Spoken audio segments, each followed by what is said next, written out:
Bonjour, je vous salue tous au nom de notre Seigneur Jésus-Christ. Je fais cette vidéo aujourd'hui parce que le Saint-Esprit m'a interpellé dernièrement que souvent nous prenons des résolutions en ce que nous voulons changer au courant de notre année. C'est pour ce que nous voulons accomplir et tout. Mais nous ne prenons pas des résolutions en ce qui a trait à notre vie spirituelle. Qu'est-ce que nous aimerons voir changer? C'est nous avons tous quelque chose que nous aimerons que le Seigneur, par son aide, qui puisse nous aider. Nous savons tous que nous sommes appelés à revêtir Christ, à lui ressembler, mais pour cela, ça prend aussi notre part, notre contribution. Donc, ça peut être un problème d'alcoolisme que nous avons, un problème de drogue, un problème comment dire, de colère, d'excès de table, de jalousie, d'impatience, de vol, les exemples, il y en a tellement et tout. Mais nous avons tous quelque chose en nous que nous aimerions changer afin que nous puissions, comment dire, enrayer ce qui est de la chair pour donner place à ce qui est de l'esprit, les fruits de l'esprit, quoi. Et pour cela, comme que je disais, nous devons faire notre part. Mais comment y arriver? C'est vrai que le Seigneur Jésus-Christ, par le Saint-Esprit, il a commencé un travail en nous que c'est quand il commence quelque chose... comme on dit, finit par l'achever, mais nous devons le désirer aussi. Nous devons désirer que ce qu'il a commencé en nous puisse être achevé et tout.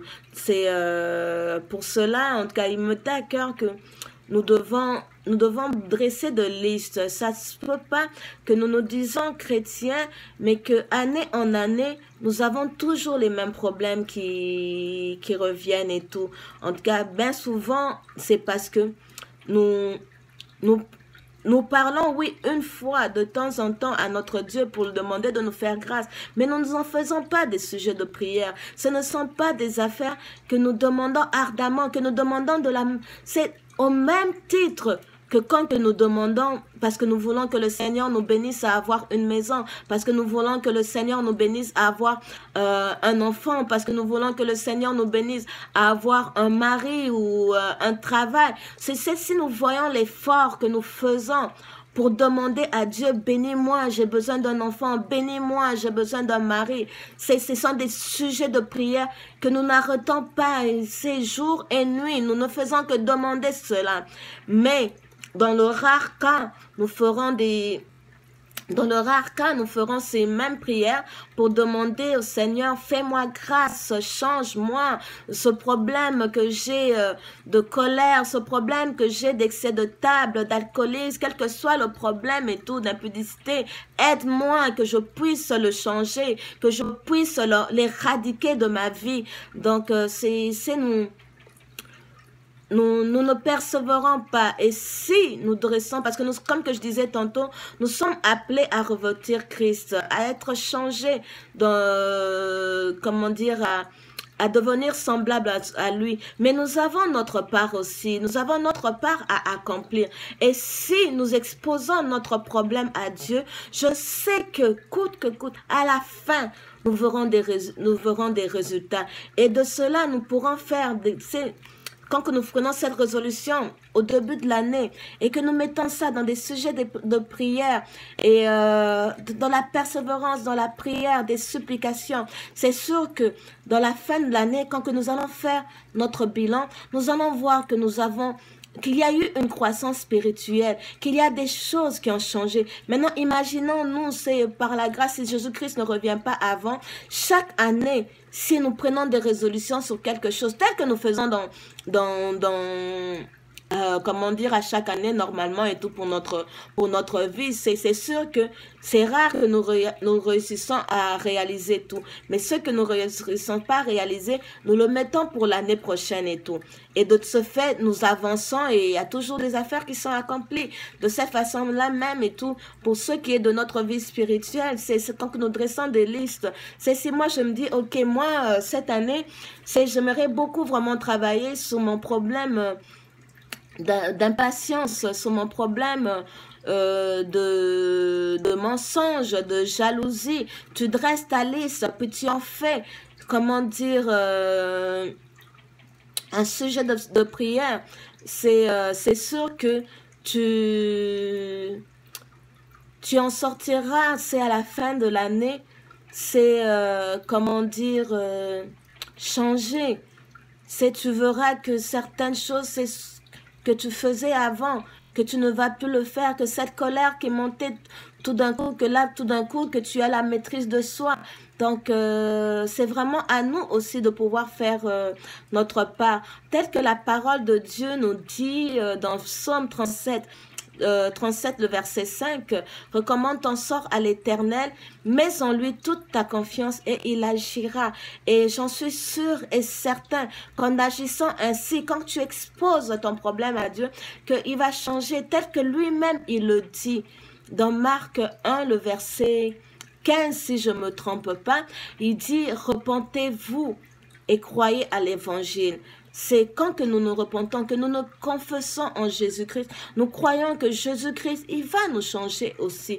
Mais pour cela, nous devons comment dire, nous devons le lui exposer ce problème-là. Et de cette façon, caché en lui, il nous soutiendra dans notre prière afin que nous puissions être changés. Afin que nous puissions, on parle même pas d'amélioration, mais on parle de pouvoir être changés complètement. Parce que c'est vraiment à ça que nous sommes appelés. L'Esprit Saint est venu non pour pouvoir nous améliorer, mais pour pouvoir nous changer, pour que nous soyons de nouvelles personnes. Que là où il y avait des trucs de la chair, comment dire, des désirs de la chair qui étaient en nous, que cela puisse être changé afin que les fruits de l'esprit puissent éclore en nous. Voilà vraiment c'est ce que le Seigneur, c'est comment dire, m'a vraiment interpellé et tout, que autant que nous dressons des listes pour en chaque année, nous faisons des résolutions pour ce que nous voulons avoir, accomplir.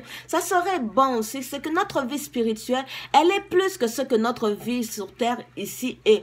Donc nous devons vraiment, c'est mettre ça en prière, c'est par des sujets de supplication, demander à Dieu de nous aider, au même titre que tu en fais un sujet de prière pour ce qui est de ton mariage, pour ce qui est du fait de pouvoir avoir des enfants, de pouvoir avoir une maison, de tous les biens que tu peux vouloir avoir. Le premier bien que tu devrais vraiment chercher, c'est ce qui est de ta vie spirituelle. Voilà ce que le Seigneur m'a mis à cœur. Et si je peux en faire un témoignage, parce que moi-même aussi, j'ai été interpellée en cela. J'ai beaucoup de choses dans ma vie qui doivent être changées. Autant que le Seigneur m'a aidé à un moment donné, j'étais pris par des problèmes de cigarettes et tout. J'avais essayé par moi-même de pouvoir arrêter de fumer, que ce soit en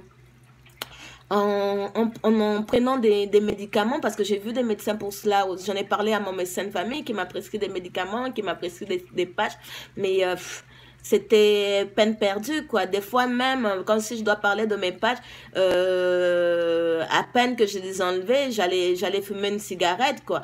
Donc, c'est juste par la grâce de Dieu que il m'est rien arrivé, je glorifie le Seigneur et tout, mais en tout cas, ça pas marché. Si ça pouvait marcher, c'est un petit temps, c'est le plus longtemps que je sais que par moi-même que ça peut marcher, c'était comme un an. Et cet arrêt de cigarette-là était dû parce que j'avais peur. Donc, j'ai réussi pendant un an, mais après un grand stress et tout de ma vie que j'avais eu en cette période-là, j'ai recommencé à fumer, surtout que à mon entour tout le monde fumait, donc j'ai succombé à la tentation, quoi. Jusqu'à de ce fait, c'est genre j'implorais la grâce du Seigneur, je lui demandais de m'aider à pouvoir arrêter de fumer, parce que je voulais vraiment qu'il puisse me faire grâce. Donc je lui ai exposé ce problème-là, et je sais qu'un jour il m'a parlé, c'est le Saint-Esprit m'a parlé par le biais d'une chanson. C'est une chanson en lingala qui dit Zotoyo, Zotoyo, Batela Yango, Zotoyo, Ezali Nzoto Yanzambe. Désolée, je suis pas une bonne chanteuse dans la famille, quoi. Donc, c'est ça, la chanson veut dire que notre corps ne nous appartient pas, que notre corps appartient à Dieu et nous devons en prendre soin, nous devons en faire attention. Donc, il venait de me parler en me disant que le corps que j'ai est le temple du Saint-Esprit, que je dois en faire attention. Et cette chanson-là, c'est genre, je me rappelle plus de quand est-ce qu'était la dernière fois que je l'avais vraiment, je pense que c'était depuis que j'ai quitté Kinshasa, ça date d'une vingtaine d'années et plus maintenant, je n'ai jamais plus chanté cette chanson-là et je ne l'ai jamais plus entendue. Mais tu vois, le Saint-Esprit me l'a mis à cœur et cela m'avait tellement marqué que je n'ai pas arrêté d'y penser. Donc, je venais de voir que il venait de le graver dans mon cœur. J'y pensais tellement que ça a été vraiment un sujet de prière persévérant et tout. J'allais vraiment voir Dieu, je lui demandais, chaque fois dans sa présence, je lui demandais de me faire grâce, de pouvoir arrêter de fumer. Et on peut rien cacher à notre Seigneur. Donc je lui disais même les désirs ce qui se passait dans mon cœur et tout, ce que je convoitais, quoi. Je lui disais, Seigneur, je suis là devant toi, je sais que je suis en train de t'implorer, de pouvoir me faire grâce, d'arrêter de fumer. Mais je sais aussitôt que je veux arrêter, que je veux terminer cette prière, je veux aller fumer et tout. Mais fais-moi grâce. Et à chaque fois, même des fois, quand je fumais, je disais, Seigneur, fais-moi grâce, soutiens-moi, que je puisse avoir la force, que je puisse arrêter de fumer. Donc, j'en ai vraiment fait un sujet de prière et je sais que de ce fait, cela même a fait que je n'avais pas honte d'exposer mon problème devant des frères et des serviteurs de Dieu pour dire que j'avais ce problème-là de cigarette et j'aimerais que le Seigneur puisse me faire grâce et tout de pouvoir arrêter de fumer. Et de cela et tout, je sais qu'à un moment donné, il s'est passé une situation que j'ai été comme confrontée un peu. En tout cas, j'ai essayé cette journée-là d'appeler le pasteur de mon église. Elle n'était pas joignable. J'ai appelé une grande sœur que j'aime beaucoup, que des fois j'aime ça lui partager certaines inquiétudes, certaines questions quand j'ai à poser et tout. Et elle aussi, elle était pas joignable. Donc j'étais obligée de me relever spirituellement par moi-même. Donc par après en tout cas, cette journée-là, c'était un jeudi et j'avais cours biblique et tout, études bibliques. Donc, je suis allée à l'étude biblique. C'était ailleurs que là où que je prie souvent. Donc, après l'étude biblique, j'ai parlé au pasteur qui connaissait déjà mon addiction pour la cigarette. Et je lui ai parlé, je lui ai exposé les faits, comment je me sentais et tout. Et il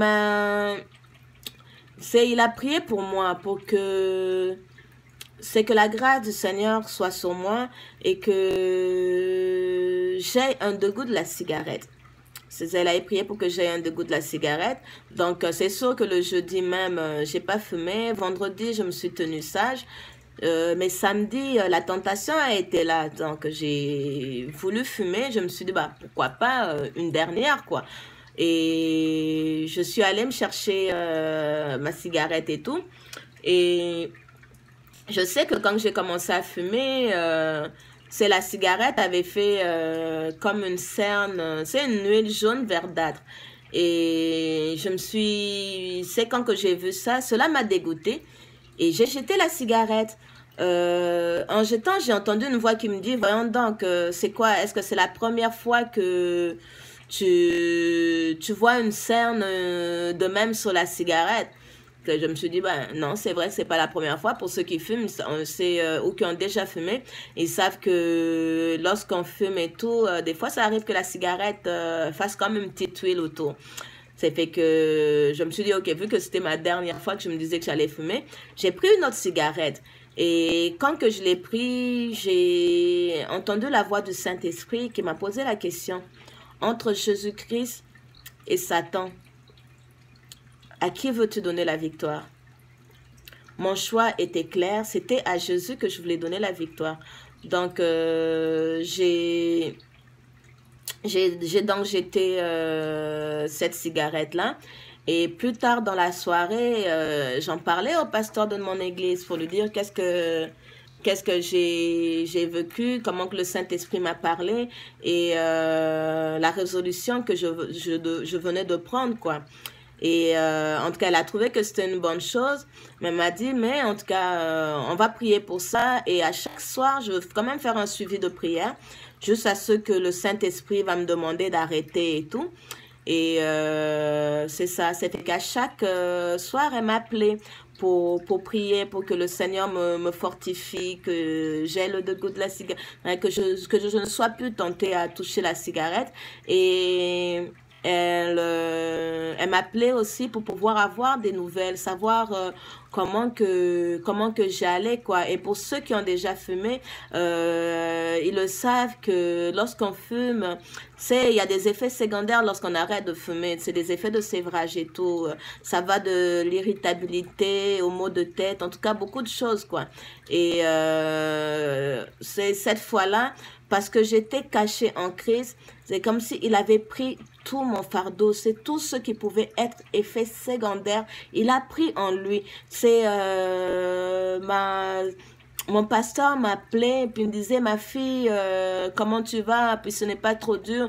Je lui disais, ah non maman, vraiment pas du tout. C'est aucun, c'est genre que c'était pas du tout dur, que au contraire qu'à chaque fois que cette pensée-là me venait et tout, c'est comment dire, de fumer, je disais juste non, je ne sais que j'ai choisi de donner la victoire à Jésus-Christ, je ne fumerai pas. Et aussitôt que cette pensée-là venait et que je déclarais cela, aussitôt que la pensée me laissait, et je n'avais pas aucun effet secondaire, c'est genre j'y pensais même plus, je vivais normalement comme une personne c'est que ce désir-là, je l'avais pas. C'est comme, en tout cas, j'avais aucun effet secondaire, aucun effet de sévrage et tout du fait d'arrêter de fumer, quoi. Donc, c'est vraiment ça. Si on a continué de même, c'est avec des suivis de prière, juste à ce que le Saint-Esprit lui a demandé d'arrêter, qu'elle a été convaincue qu'elle pouvait arrêter. Et moi, de mon côté, à chaque fois que cette voix-là me venait, ou cette envie-là de fumer, je savais que c'était plus moi, parce que c'était le diable qui me mettait ça, parce que moi, j'avais déjà pris ma résolution, puis je disais, non, tu ne m'auras pas avec tes pensées et tout. J'ai décidé que je donnais la victoire à Satan, à Jésus-Christ, et que toi, Satan, je ne veux pas du tout te donner la victoire, je te donnerai pas la victoire, j'ai choisi de donner la victoire à Christ et tout. Et parce que j'avais choisi Christ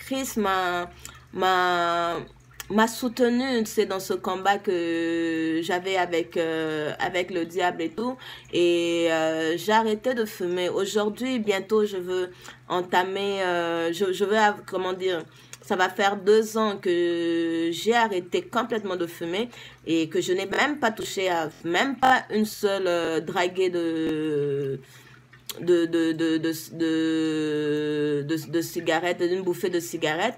Et c'est ça, tu sais, genre, j'ai complètement arrêté de fumer et bientôt, j'entame ma 3e année. Et je sais que cette fois-ci, elle est la bonne, car telle que la parole le dit, qu'ils l'ont vaincu à cause du sang de l'agneau immolé et le témoignage de leur bouche, parce que je le témoigne et parce que je sais en qui que je reposais et qui m'a supporté dans cela. Je sais qu'il m'a donné la victoire contre ce combat que j'avais avec la cigarette. Et je sais même qu'après qu'il ait essayé de me donner des désirs de fumer, là, c'est 1 an après, il est revenu. C'est le diable, c'est quand que vous voyez comment il veut tellement nous détruire et tout. Il fait jamais de quoi pour notre bien. Tout ce qu'il nous donne, c'est pour nous détruire. C'est la cigarette, ça nous détruit.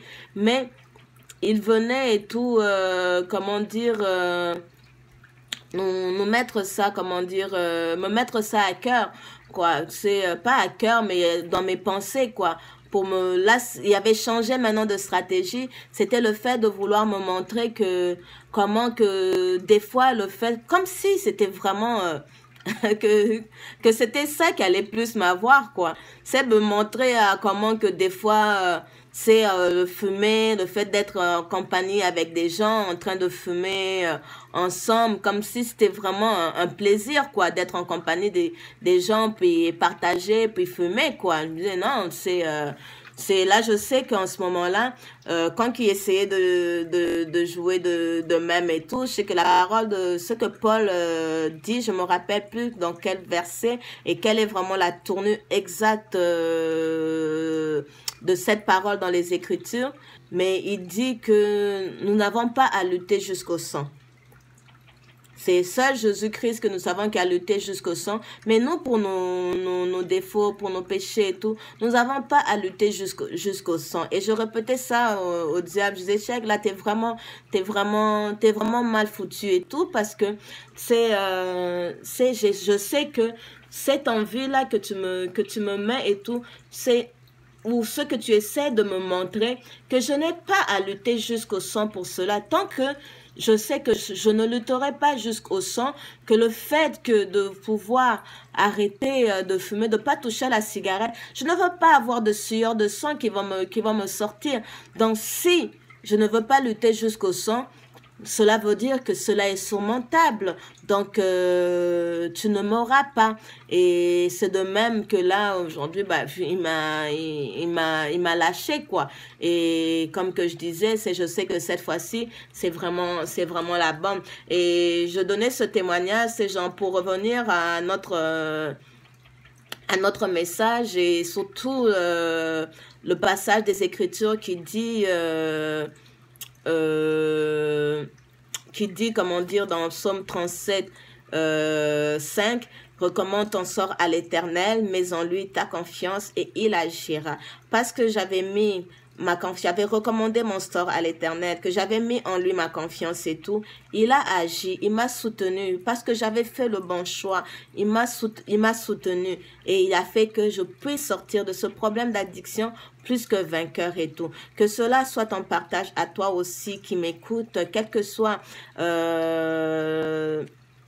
ce que tu aimerais comment dire, change, que le Seigneur puisse agir dans ta vie, expose-le à l'Éternel et tout, et il agira. Et ce message est non seulement pour vous autres qui écoutez, mais pour moi aussi, que nous devons dresser des listes, des listes, qu'est-ce que nous voulons voir changer dans notre vie spirituelle.